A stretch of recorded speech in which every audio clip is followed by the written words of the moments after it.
You can't find a fighter, but I see it in you, so we gon' walk it out. Ooh, mountain, we gon' walk it out.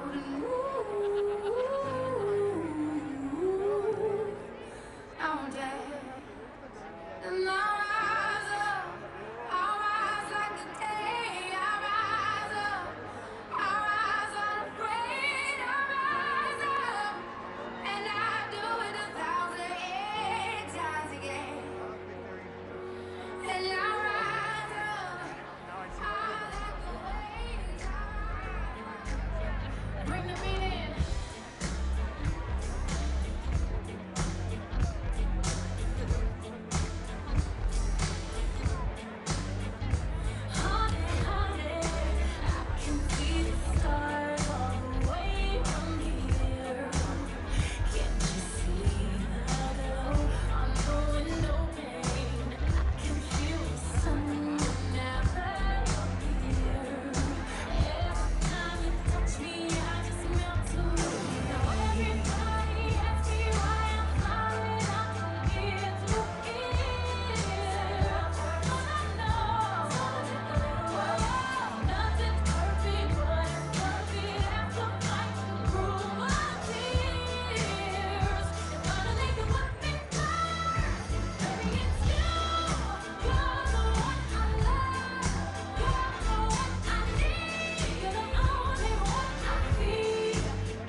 Please rise for the national anthem performed by Amani Smith.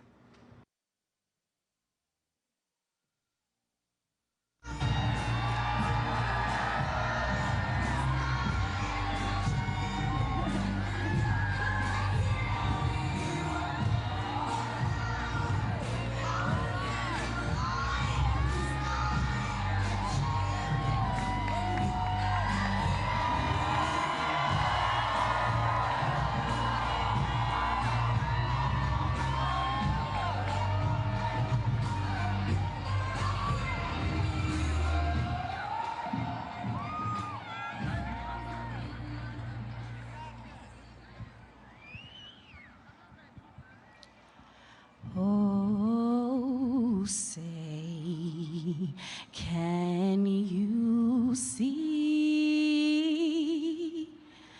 by the dawn's early light what so proudly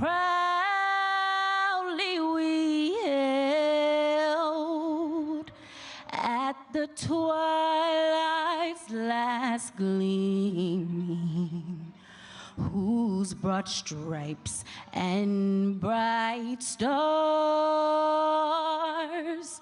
through the perilous fight o'er the ramparts we watched were so gallantly streaming, and the rocket's red glare, the bombs bursting in air, gave proof through the night that our flag was still there.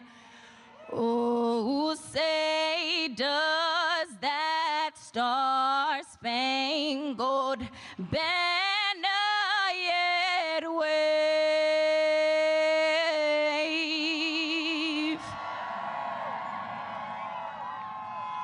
o'er the land of the free and the home of the brave?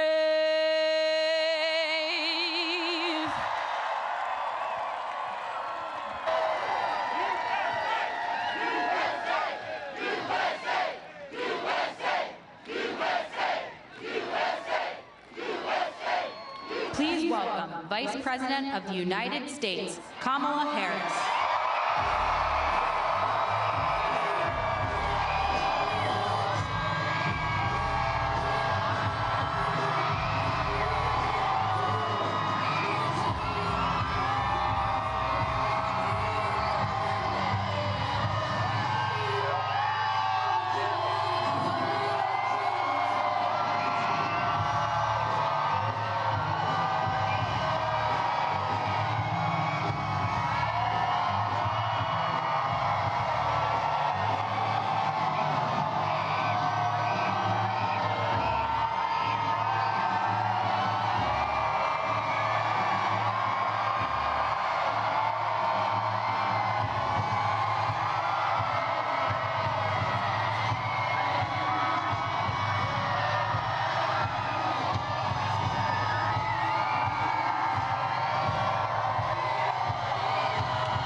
Good evening, America!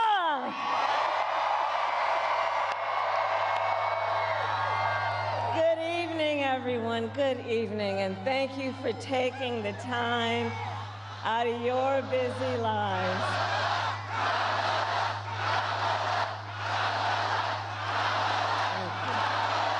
Thank you. Thank you. Thank you. Thank you, everyone. So listen, 1 week from today, you will have the chance to make a decision that directly impacts your life the life of your family and the future of this country we love.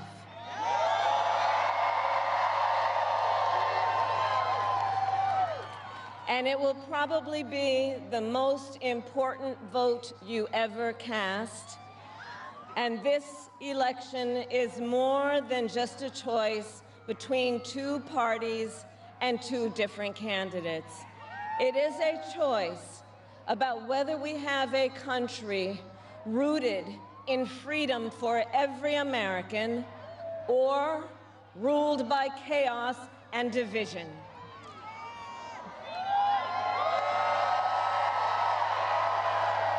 Many of you watching have probably already cast your ballots.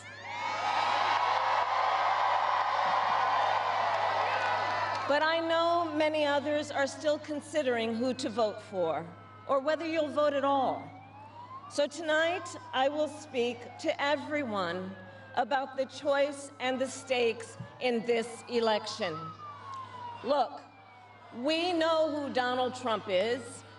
He is the person who stood at this very spot nearly 4 years ago and sent an armed mob to the United States Capitol to overturn the will of the people in a free and fair election.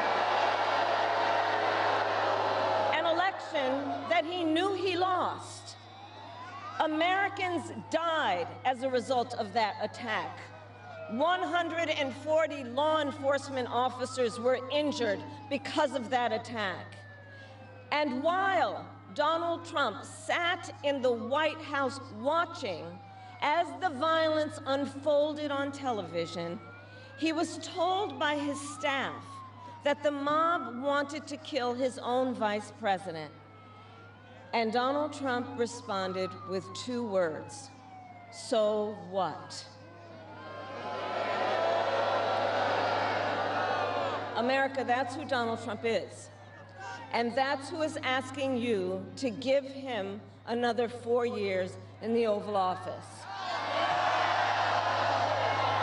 Not to focus on your problems, but to focus on his. And Donald Trump has told us his priorities for a second term. He has an enemies list of people he intends to prosecute. He says that one of his highest priorities is to set free the violent extremists who insulted those law enforcement officers on January 6th. Donald Trump intends to use the United States military against American citizens who simply disagree with him. People he calls, quote, the enemy from within. America, this is not a candidate for president who is thinking about how to make your life better. This is someone who is unstable, obsessed with revenge, consumed with grievance, and out for unchecked power. Donald Trump has spent a decade trying to keep the American people divided and afraid of each other. That is who he is. But America, I am here tonight to say that is not who we are. That is not who we are.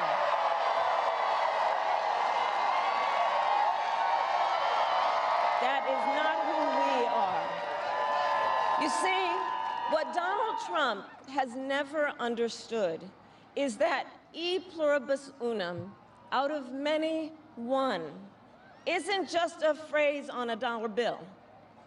It is a living truth about the heart of our nation. Our democracy doesn't require us to agree on everything. In fact, we like good arguments from time to time. Just think of your own family, right? It's not the American way to not have disagreements. We don't shy away from robust debate. In fact, we like a good debate, don't we? We like a good debate.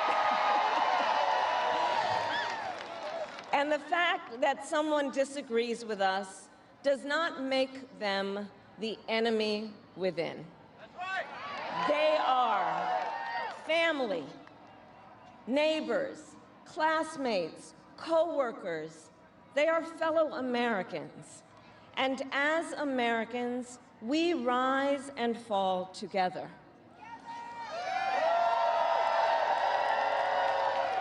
America, for too long, we have been consumed with too much division, chaos, and mutual distrust. And it can be easy then to forget a simple truth. It doesn't have to be this way. It doesn't have to be this way. It is time to stop pointing fingers. We have to stop pointing fingers and start locking arms. It is time to turn the page on the drama and the conflict, the fear and division. It is time for a new generation of leadership in America.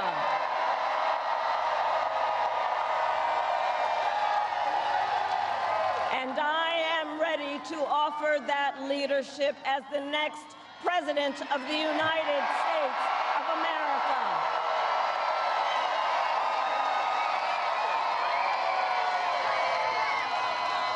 Now look, let me say, I recognize this has not been a typical campaign. Even though I've had the honor of serving as your vice president for the last 4 years, I know that many of you are still getting to know who I am. Well, let me tell you, I am someone who has spent most of my career outside of Washington, D.C., so I know that not all the good ideas come from here.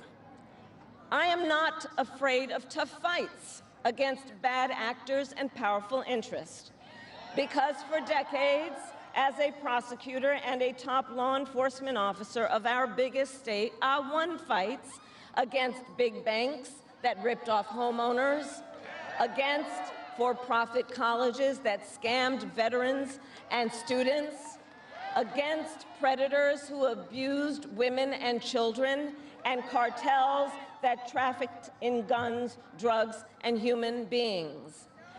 And I did this work because for as long as I can remember, I have always had an instinct to protect. There's something about people being treated unfairly or overlooked that frankly just gets to me. I don't like it.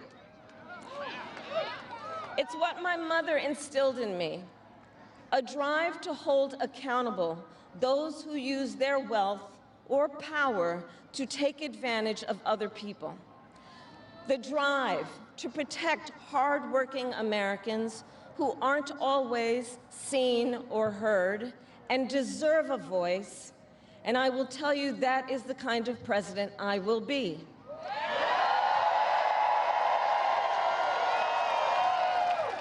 And look, I'll be honest with you, I'm not perfect, I make mistakes, but here's what I promise you. I will always listen to you, even if you don't vote for me. I will always tell you the truth, even if it is difficult to hear. I will work every day to build consensus and reach compromise to get things done. And if you give me the chance to fight on your behalf, there is nothing in the world that will stand in my way.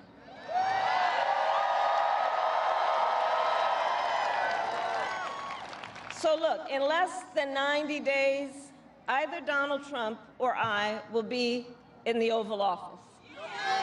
Okay? On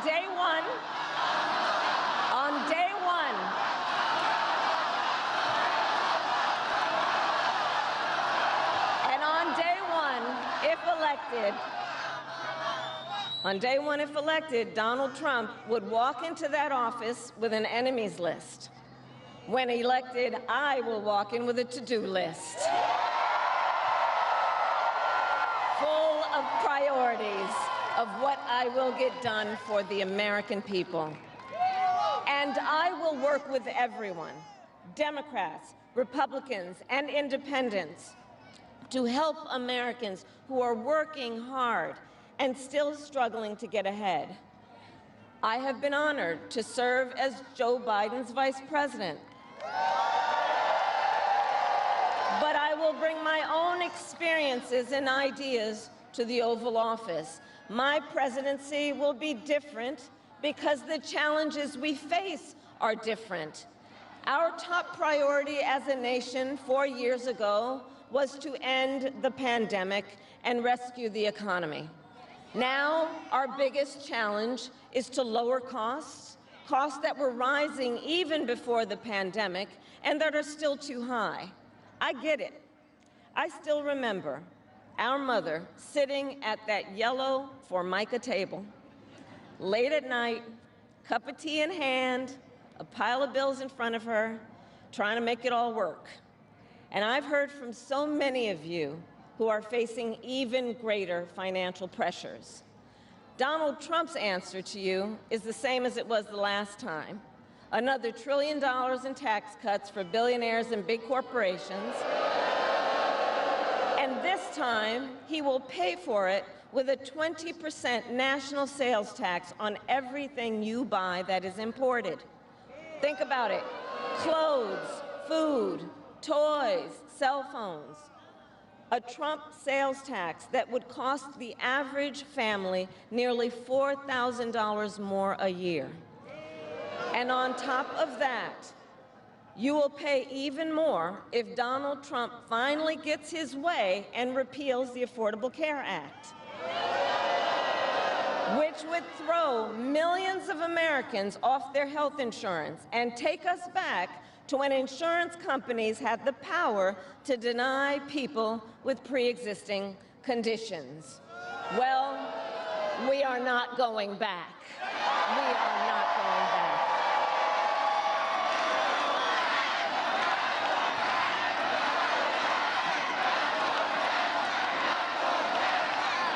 We are not going back, because we also know Donald Trump would deliver tax cuts to his billionaire donors. I will deliver tax cuts to working people and the middle class.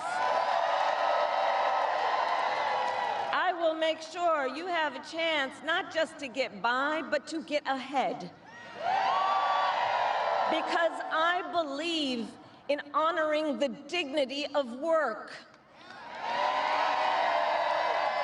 I will enact the first ever federal ban on price gouging on groceries,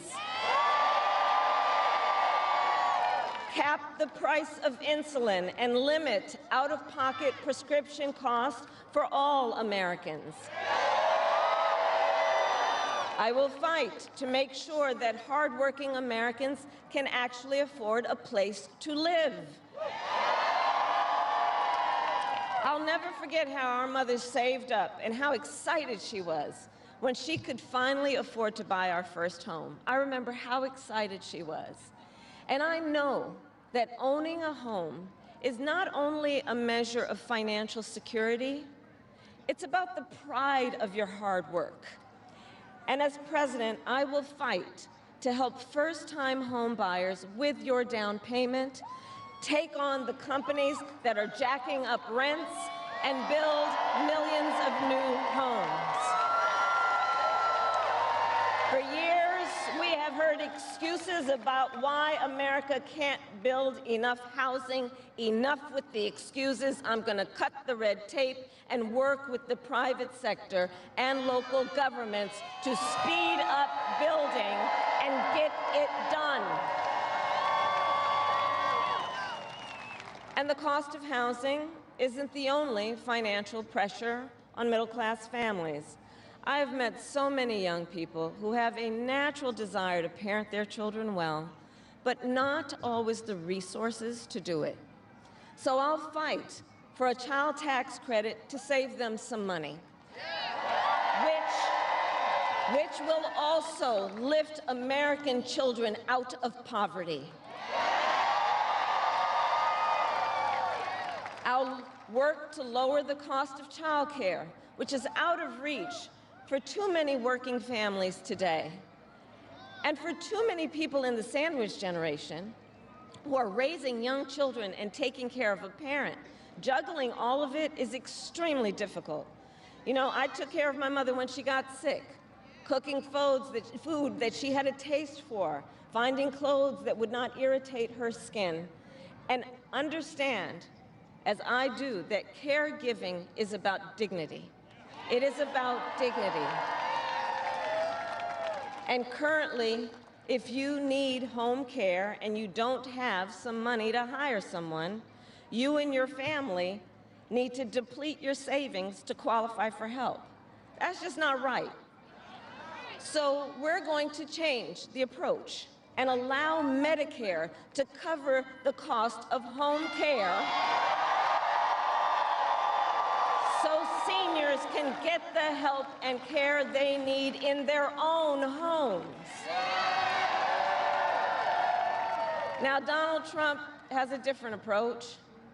He tried to cut Medicare and Social Security every year he was president.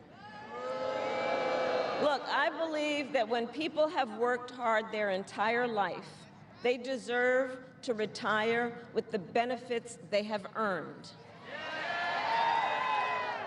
And I believe in the fundamental freedom of Americans to make decisions about their own bodies and not have their government tell them what to do.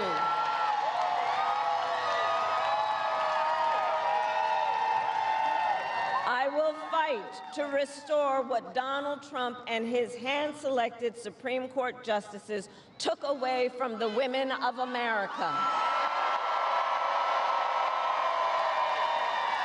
That today, 1 in 3 women in America, think about it, 1 in 3 women in America lives in a state with a Trump abortion ban, many with no exceptions even for rape and incest. The idea that a woman who survives a crime of a violation to her body should not have the authority to make a decision about what happens to her body next, that is immoral. That is immoral. And Trump's not done. He would ban abortion nationwide, restrict access to birth control and put IVF treatments at risk, and force states to monitor women's pregnancies. Just Google Project 2025 and read the plans for yourself. And look, I think we all know one does not have to abandon their faith or deeply held beliefs to simply agree the government should not be telling her what to do with her body. Not the government. And when Congress passes a bill to restore reproductive freedom nationwide, as President of the United States, I will proudly sign it into law. Proudly.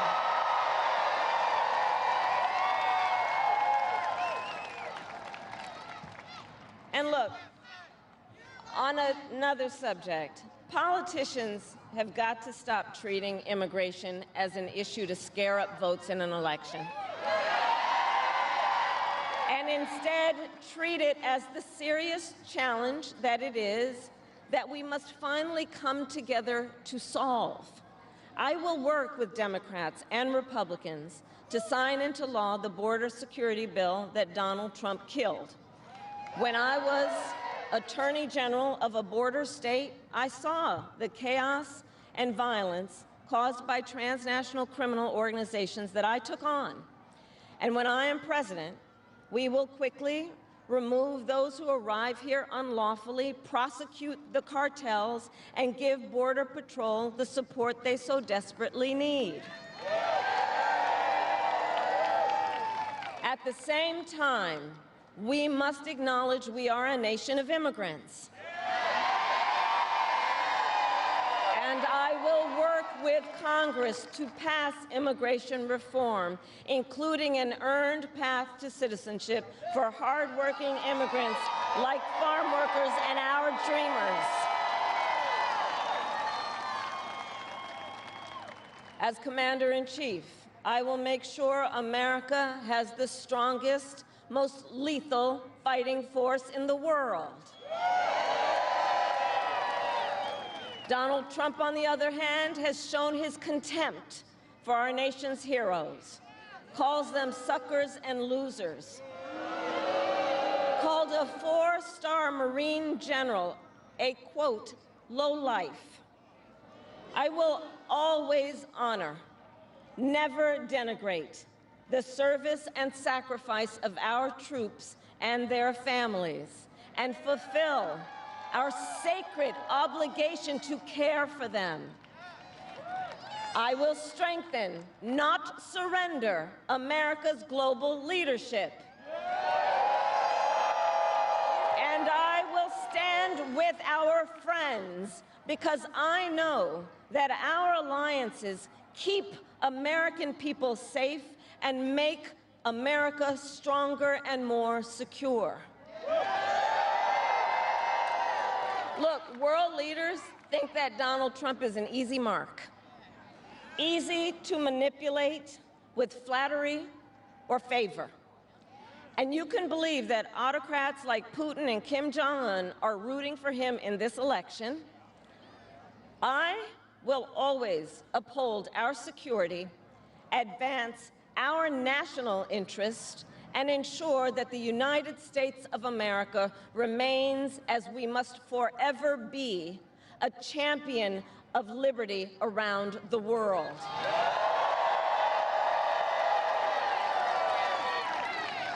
America, we know what Donald Trump has in mind.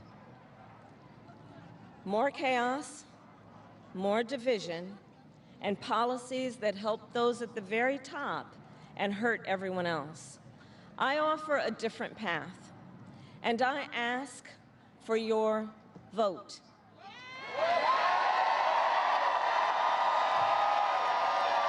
And here is my pledge to you. I pledge to seek common ground and common sense solutions to make your life better.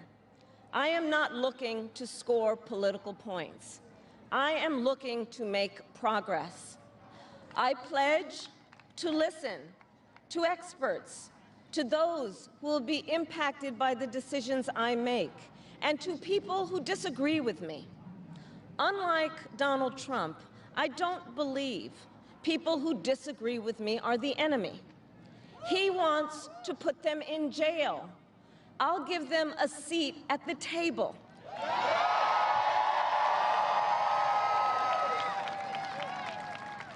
I pledge to you to approach my work with the joy and optimism that comes from making a difference in people's lives. And I pledge to be a president for all Americans.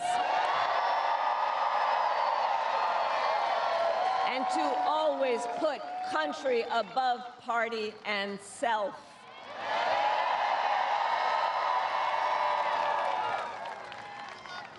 I love our country with all my heart. And I believe in its promise because I've lived it. I grew up as a child of the Civil Rights Movement.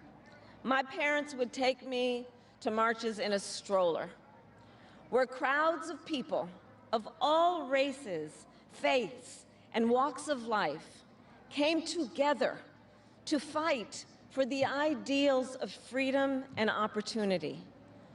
I've lived the promise of America.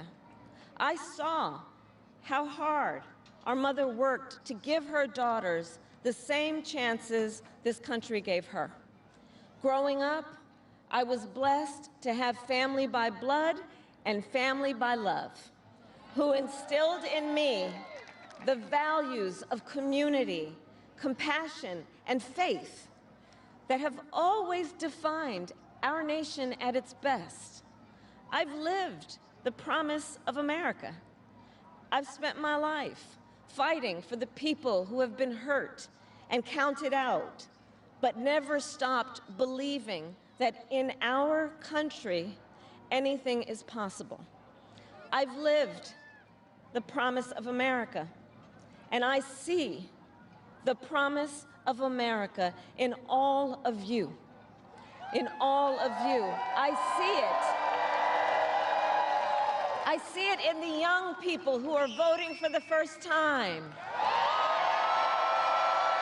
who are determined to live free from gun violence and to protect our planet and to shape the world they inherit. I see it in the women who refuse to accept a future without reproductive freedom, and the men who support them. I see it in Republicans who have never voted for a Democrat before, but have put the Constitution of the United States over party.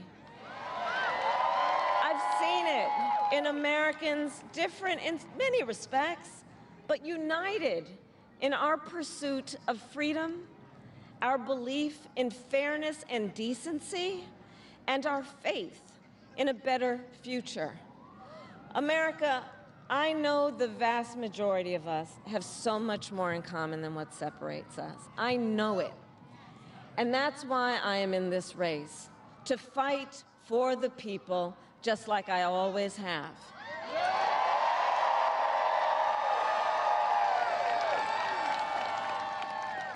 Nearly 250 years ago, America was born when we wrested freedom from a petty tyrant.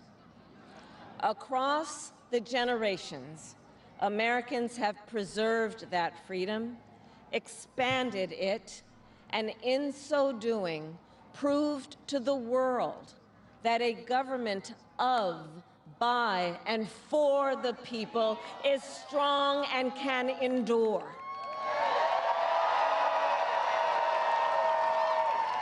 And those who came before us, the patriots at Normandy and Selma, Seneca Falls and Stonewall, on farmlands and factory floors, they did not struggle, sacrifice, and lay down their lives only to see us cede our fundamental freedoms. They didn't do that only to see us submit to the will of another petty tyrant. These United States of America, we are not a vessel for the schemes of wannabe dictators. The United States of America is the greatest idea humanity ever devised. A nation big enough to encompass all our dreams, strong enough to withstand any fracture or fissure between us, and fearless enough to imagine a future of possibilities. So America, let us reach for that future. Let us fight for this beautiful country we love. And in 7 days, we have the power, each of you has the power to turn the page and start writing the next chapter in the most extraordinary story ever told. I thank you all. God bless you, and may God bless the United States of America.